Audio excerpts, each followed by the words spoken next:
1절부터 17절까지 말씀으로 너희에게 전하였느니라 이런 제목으로 말씀의 은혜를 나누고자 합니다. 이사야 21장은 바벨론, 에돔, 아라비아에 대한 심판 예언입니다. 1절에서 해변 광야에 관한 경고라 이렇게 시작하고 있습니다. 여기서 해변 광야는 바벨론을 가리키는 상징적인 이름입니다. 이사야 21장 9절에 구체적으로 바벨론이여 이렇게 나오는 것을 보게 되죠. 아라비아 사막의 남단 대평에 있는 초기의 바벨론은 범람하는 유브라데 강물에 자주 침수되었습니다. 그러나 해변 광야란 상징적인 이름에는 물에 잠겨있는 바벨론의 지형 조건만이 아니라 그 모습을 통하여 선지자가 미리 내다본 바벨론의 궁극적인 운명의 불길한 전조까지 내포되어 있습니다. 그런데 이런 바벨론을 향하여 경고하고 있죠. 우리 1절 말씀 읽습니다. 적병이 광야에서 두려운 땅에서 내게 회오리 바람같이 몰려왔도다. 아멘.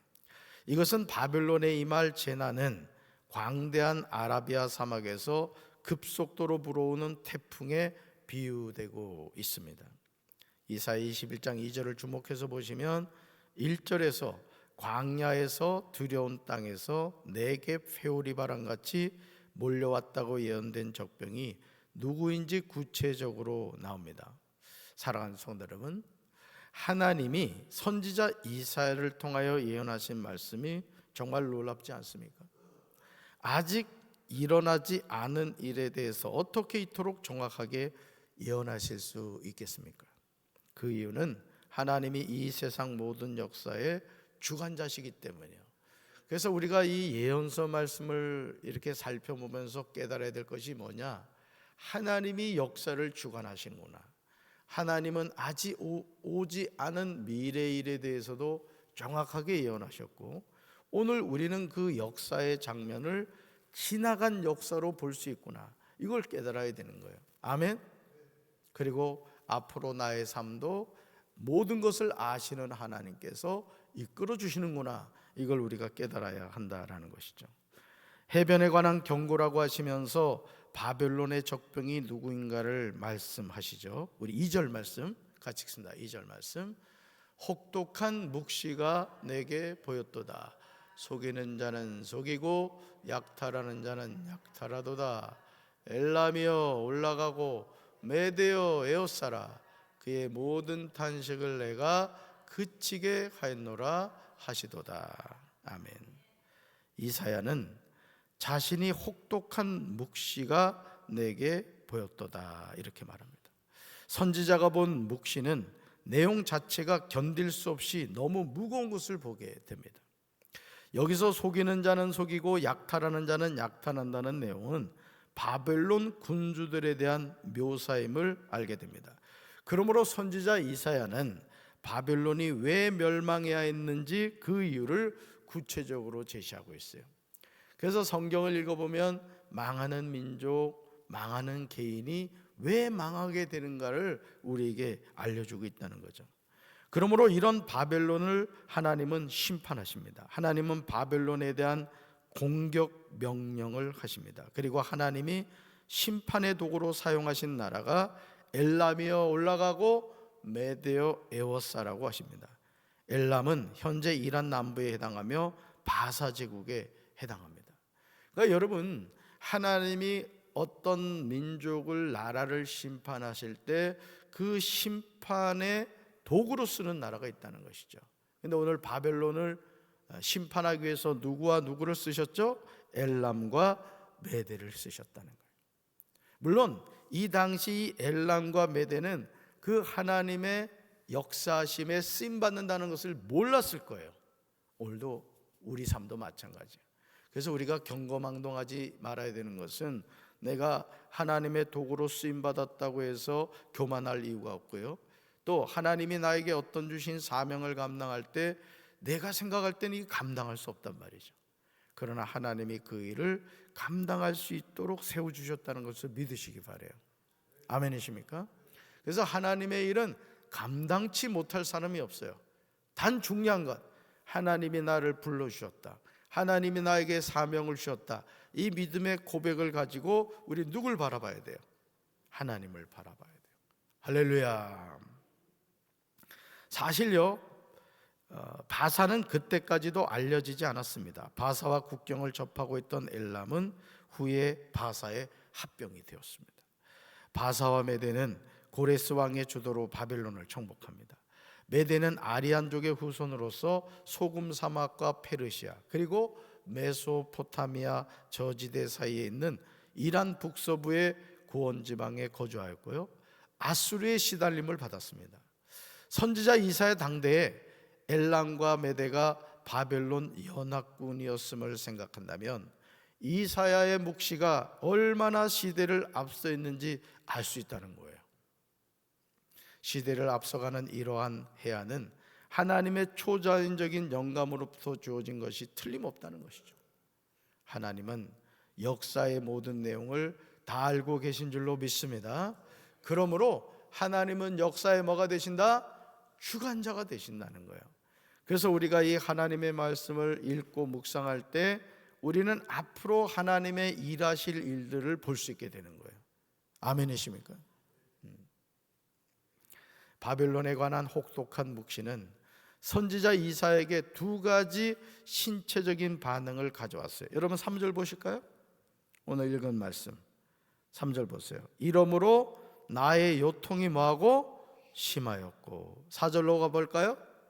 어떤 신체적인 반응이 나왔어요? 마음이 어지럽고 두려움이 놀라게 하였어요. 그러니까 하나님이 어떤 예언의 말씀을 하실 때 그 앞으로 있을 일에 대해서 선지자의 신체적인 반응을 통해서 보여주신다라는 거예요. 우리 말씀 읽어볼까요? 이사야는요 이렇게 말하죠. 나의 요통이 심하다고 하면서 해산이 임박한 여인의 고통 같은 고통이 나를 엄습하였으므로 내가 괴로워서 듣지 못하며 놀라서 보지 못하였다. 네. 그러니까 여러분, 이 예언자의 삶을 산다는 것이 쉬운 게 아니에요. 저들이 목회자의 어릴 때부터 목사 되는 게 꿈이고 이 길을 걸어갑니다마는 여러분 정말 여러분들이 기도 많이 해주셔야 돼요. 아멘. 목회자의 삶이라는 게 호락호락하지 않아요. 사실 이 예언서 말씀을 이렇게 준비해 갑니다마는 참 보통 어려운 게 아니에요, 사실은. 그러니까 여러분들이 정말 이 여러분 개인의 삶도 마찬가지입니다마는 우리가 미래 일을 모르잖아요, 그죠? 내가 뭐 한 달 후에 어떻게 될지, 1년 후에 어떻게 될지 알면 얼마, 또 알아봐도 또 그럴 것 같아요, 사실은, 그죠? 하여간 모르고 살아가는데, 그렇기 때문에 하나님이 정말 함께 주시지 않으면 이 사명을 감당할 수 없는 것이죠. 여러분, 이 이사야도 마찬가지. 이사야도 앞으로 일어날 일에 대해서 하나님이 알려주셨지만은 그것이 그렇게 쉽지 않았다는 것이죠. 여러분, 선지자 이사야는 계속해서 4절에서 이렇게 고백하죠. 같이 읽습니다. 희망의 서광이 변하여 내게 떨림이 되었다. 희망의 서광이 변하여 내게 떨림이 되었다. 이것은 한날의 근심을 벗고 안식하리라고 기대되었던 저녁 시간조차 두려움의 때로 변한다는 말이에요. 바벨론을 향한 하나님의 심판이 이토록 두려운 거예요. 여러분 생각해 봐요. 하나님의 무서운 심판에 대해서 하나님이 환상을 통해서 미리 보여준다고 생각해 봐요. 두렵겠어요? 두렵지 않겠어요? 두렵죠. 그러면 그게 우리 신체적인 반응을 통해 나타나게 되겠죠. 여러분, 우리가 이 영화 같은 경우에도요, 이 아주 좀 그 내용이 참 좋지 않은 그런 아주 그런 영화들이 있어요. 그런 영화 보고 나면 어때요? 기분이 찜찜하죠, 그죠? 그리고 이 마음이 약한 분들은 또 꿈을 꾼다고 또 막 가위에 눌려요. 그래서 이게 우리가 이 세상을 살아가면서도 아름다운 것을 자꾸 보셔야 돼요. 아멘. 아름다운 말, 덕스러운 말, 하여간 자꾸 축복하며 사시라고요. 아멘이십니까? 모여가지고 남 비방하고 남 욕하고 이런 죄를 짓지 말고 항상 누구를 바라보든지, 뭐 예를 들어 우리 조경 권사님 바라보, 우리 조 권사님의 이런 점이 참 좋으셔. 그러면서 자꾸 좋은 얘기를 하잖아요. 그럼 이상하죠. 좋은 것을 자꾸 얘기하면요, 그 좋은 것이 나에게 긍정적인 에너지가 된단 말이에요. 여러분, 남 욕하고 자신이 잘 될 것 같아요? 절대 그렇지 않아요. 우리 좋은 말 합시다. 그래서 항상 우리 영혼이 하나님이 기뻐하시는 것으로 가득 채. 우리 교회도 마찬가지예요. 우리 교회도 항상 하나님의 영이 역사하시고 이곳에 기쁨과 감사가 가득 차고 기도할 때마다 하늘 문이 열리고 말이죠. 아멘이십니까? 네. 이사야 21장 6절에서요, 바벨론을 심판하신 하나님이 이사야에게 이렇게 말씀하세요. 우리 세 번역으로 읽습니다. 너는 가서 파수꾼을 세우고 그가 보는 대로 보고하라고 하여라. 아멘. 너는 가서 파수꾼을 세우라. 파수꾼이 보는 대로 보고하라고 하여라. 다가오는 바사 군대와 바벨론의 멸망이 선지자 자신의 눈이 아니라 파수꾼이라는 제3자의 시각으로 보고되고 있어요. 그리고 파수꾼이 실제로 본 것이 어떤 내용인지 7절에서 나와요. 7절에서 파수꾼이 주목해서 보아야 하는 내용이 구체적으로 소개되고 있는 거예요. 말씀 같이 읽습니다. 마병대가 쌍쌍이 오는 것과 나귀떼와 낙타떼를 보거든 귀 기울여 자세히 들으라 하셨더니. 아멘. 그러니까 앞으로 있을 일에 대해서 이미 이사야는 환상을 보고 있는 거예요. 하나님이 이렇게 하신다라는 것을 환상을 통해 보니까 그 보는 것을 지금 이야기하고 있는 거예요. 마치 여러분이 영화를 봤으면 그 영화의 장면을 이야기할 수 있잖아요. 그죠? 지금 이사야는 지금 그렇게 예언을 하고 있다라는 것입니다. 그러면 여러분, 기병대는요, 여기 나오는 이 기병대는 고레스가 자랑하는 바사의 주력 부대였다고 해요. 자, 지금 현재 일이에요? 앞으로 일어날 일이에요? 앞으로 일어날 일이란 말이에요. 네, 앞으로 일어날 일. 그리고 나귀떼와 낙타떼도 전쟁 수단으로 활용되었습니다. 우리는 선지자가 전하는 예언의 말씀을 통하여 마치 어제 있었던 일을 구체적이고 생생하고 명확하게 기록하고 있는 것처럼 느껴집니다. 어떻게 이런 일이 가능하다고요? 하나님은 역사에 뭐가 되시기 때문에? 주관자가 되시기 때문에. 그러니까 항상 우리 예수 믿는 사람들은 하나님은 이 세상의 주인이시고 하나님은 이 세상의 역사를 이끌어 가시고 하나님은 나 같은 죄인도 구원하여 주셔서 천국 백성 삼아 주셨구나. 나의 가는 길을 누가 아시나니? 그가 아신다고. 하나님이 아신다 이거죠. 하나님이. 그러니 두려워할 이유가 있다 없다? 두려워할 이유가 없다는 것이죠. 할렐루야. 그 하나님 누구 하나님? 나의 하나님. 여러분, 이어지는 8절에서요, 낮에 늘 망대에 서 있었고 밤이 새도록 파수하는 곳에 있던 파수꾼이 사자같이 부르짖어요. 여러분 8절 보세요. 8절 뭐라고 나와요? 파수꾼이 사자같이 부르짖기를 주여, 내가 낮에 늘 망대에 서 있었고 밤이 새도록 파수하는 곳에 있었더니, 이렇게 지금 말하고 있습니다. 그러면서요 7절에서 주께서 이르신 대로, 그죠? 7절 보세요. 주께서 이르신 대로, 그죠? 이르신 대로 9절에서 이루어지는 거예요. 하나님은 말씀대로 이루시는 분이에요. 아멘이십니까? 그러니까 7절에서 이렇게 된다라고 말씀하셨단 말이에요. 6절에서, 그죠? 6절에서 주께서 내게 이르시되, 이렇게 하고 7절에 그 내용이 나오는데 그 내용이 9절로 가서 보니까 실제적으로 이루어졌다. 우리 9절 말씀 같이 읽습니다. 보소서, 마병대가 쌍쌍이 오나이다 하니 그가 내게 대답하여 이르시되 함락되었도다, 함락되었도다 바벨론이여. 그들이 조각한 신상들이 다 부서져 땅에 떨어졌도다 하시도다. 아멘. 여기 마병대가 쌍쌍이 오나니 이 내용이 몇 절에 나와요? 7절에 나오잖아요. 7절에. 그러면서 여기 보면은 바벨론이요, 거다 밑줄 보세요. 바벨론이요. 이 바벨론이요, 이게 뭐냐? 1절에 해변에 관한 경고라. 바로 이 내용이 바벨론이다, 이게 바벨론. 이렇게 연결이 되는 거예요. 사랑하는 성도 여러분, 시퍼렇게 살아계신 하나님을 믿으시기 바래요. 그래서 여러분, 우리가 살아가면서 제가 분명히 말씀드리지만 예수 믿는다고 해서 인생의 고난과 고통이 없는 게 아니에요. 예수 믿어도 예수 믿지 않는 사람하고 어떻게 보면 더 어려울 수 있어요. 더 어려울 수 있어. 왜? 세상이 가는 길을 같이 가면은 상관없단 말이에요. 여러분, 죽은 물고기는요 항상 물에 떠내려갑니다. 그러니까 이 세상 사람은 이 멸망의 시류를 따라서 살아가는 거예요.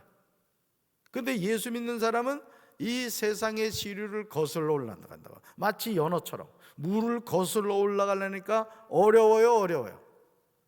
무척 어려운 거예요. 무척. 육신의 정욕과 안목의 정욕과 이생의 자랑을 따라 살아가면 여러분 좋잖아요. 아니, 새벽에 지금 주무셔야지 지금 뭐 하러 오셨냐고. 여러분이 이게 뭐야? 육의 본성을 거스르고 있는 거야. 우리 몸은 뭐라 그래요? 더 자라, 더 자라 이런다고. 재진이 너도 설교하지 말고 자라. 그렇지만 그걸 거슬러서 오늘 새벽에 오셨다고요. 왜? 누구 뜻대로 살려고? 하나님 뜻대로 살려고. 우리 피곤하고 힘들어도 끝까지 하나님께 예배드리며 살아갑시다. 할렐루야. 우리 믿음이 참된 믿음이 되기 위해서 우리에게 필요한 것은 하나님의 기록된 말씀을 의심하지 않고 믿는 거예요. 야, 이거 참 중요합니다. 나는 우리 오늘 새벽에 나온 성도들이 성경 말씀을 펼쳐서 이렇게 읽을 때 그 말씀이 말씀대로 믿어지게 되길 주님의 이름으로 축원합니다. 정말 중요한 거예요. 그래서 이 축구 선수들도 보면요, 어떤 선수들이 대성하느냐, 심판이 무엇을 원하는가를 정확하게 이해를 하고 감독이지 심판이 아니지. 나도 지금 잠이 들겠나 봐. 하여간 감독이 어떤 전술을 딱 제시하면 그 전술을 이해하고 그 감독이 이야기하는 대로 움직여 주는 거예요. 이런 대표적인 게 박지성이잖아요. 박지성. 이 퍼거슨 감독이 박지성한테 뭔 얘기를 하면은 그걸 너무 잘 이해를 했어요. 또 박씨잖아. 그러니까 그 퍼거슨 감독이요 너무너무 그 박지성을 사랑했어요. 자기가 엄청 미안하게 생각하는 선수 가운데 저 바르셀로나하고 그 챔피언스리그 그 할 때 말이죠. 나쁜 놈이야, 아주 퍼거슨. 그냥 이름이 벌써 기분 나쁘잖아, 퍼거슨. 그때 그 박지성을 빼버렸거든요. 결국 이제 메시를 전담막하는 사람이 없어져. 메시가 골 넣어가지고 그때 졌거든요, 맨체스터 유나이티드가. 그러니까 여러분, 이 선수도 감독의 전술을 잘 이해하는 사람이 쓰임을 받듯이 우리가 하나님의 자녀로 이 세상을 살아갈 때도 마찬가지예요. 이 목사도 그렇더라고요. 저도 목회를 해보면은 목회를 잘한다는 게 뭐냐, 말씀을 그대로 믿는 거예요. 그래서 목사가 인본주의적인 그 목회를 하기 시작하면 그 교회는 망하네요. 본인만 망하는 게 아니라 그가 목회하는 교회가 망하는 거예요. 잘 되는 것 같아도 배가 산으로 가는 거죠. 여러분, 저와 여러분들 모두 말씀을 말씀대로 믿읍시다. 믿어야 돼요. 그리고 그 말씀을 자꾸 선포하셔야 돼요. 근데 이 믿음이 뚝 떨어지잖아요. 말씀이 믿어지잖아요. 자꾸 말씀을 멀리해요. 그리고 내 방법대로 하려고 그러고 뭐 어떻게 하려고 하는데 그럴수록 자꾸 인생이 꼬이게 되는 거죠. 여러분, 선지자가 누굽니까? 하나님의 말씀을 대언하는 사람이에요. 그래서 강단에서 말씀을 전하는 목사는 때로는 그 말씀이 잘 믿어지지 않고 잘 이해가 되지 않아도 믿음으로 선포해야 되는 거예요. 자꾸. 아멘이십니까? 그럴 때 하나님의 역사가 나타나는 거예요. 여러분도 하나님의 말씀을 믿음으로 선포하게 되길 주님의 이름으로 축원합니다. 이사야 21장 2절에서 선지자는 혹독한 묵시가 내게 보였다고 하였습니다. 묵시는 아직 일어나지 않은 일이에요. 아직 일어나지 않은 일이 내게 뭐였다? 보였다. 이거예요. 보였다. 그러나 하나님은 하나님이 세우신 선지자 이사야를 통하여 친히 하신 말씀을 그대로 이루셨습니다. 그러므로 이제 우리는 이사야 21장 10절에서 이 나오는 말씀에 우리가 순종하며 살아야 돼요. 10절 같이 읽습니다. 내가 이스라엘의 하나님 만군의 여호와께 들은 대로 너희에게 전하였노라. 그 다음에 찍으세요. 내가 들은 대로, 저 전하였노라도 파란색 칠해야 되겠다. 전하였노라 이래야 돼. 내가 이스라엘의 하나님 만군의 여호와. 이 만군의 여호와가 뭐예요? 온 세상의 주인이시라는 거예요. 만군의 여호와께 뭐한 대로? 들은 대로.